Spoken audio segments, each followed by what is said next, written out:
নারী উদ্যোক্তা উন্নয়ন সংস্থা ফেডস ফিমেল এন্টারপ্রেনিয়ার্স ডেভেলপমেন্ট সোসাইটি এর আয়োজনে 15 জানুয়ারি বুধবার রাত 8টায় বরিশাল নবগ্রাম রোড ফেডস এর স্থায়ী কার্যালয়ে পিঠা উৎসব ও মনোজ্ঞ সাংস্কৃতিক সন্ধ্যার আয়োজন করা হয়।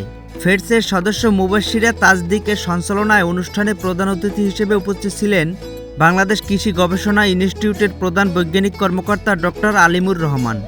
এছাড়াও বিশেষ অতিথি হিসেবে উপস্থিত ছিলেন বাংলাদেশ ব্যাংকের পরিচালক হেড অফিস ঢাকা মোহাম্মদ আলাউদ্দিন, বাংলাদেশ ব্যাংকের যুগ্ম পরিচালক মাহমুদুর রহমান মাসুম, জাসাস বরিশাল জেলা দক্ষিণের সভাপতি সাব্বির নাওয়ার সাগর, মিড টাউন হাসপাতালের পরিচালক অর্থ এইচ.এম. মামুন, লিওন সঙ্গীত একাডেমি পরিচালক মোহাম্মদ জাকির হোসেন।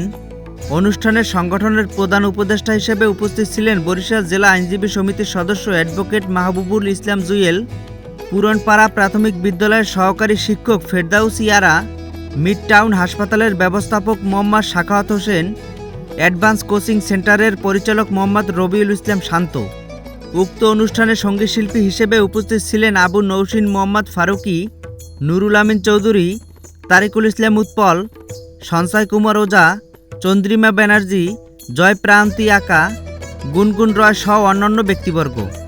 এছাড়াও অনুষ্ঠানে ফেডস এর পরিচালনা পরিষদ সহ সদস্যরা উপস্থিত ছিলেন। ফেডসের প্রতিষ্ঠাতা ও সভানেত্রী মোসাম্মদ জান্নাতুল ফেরদাউস অনুষ্ঠানে সভাপতিত্ব করেন।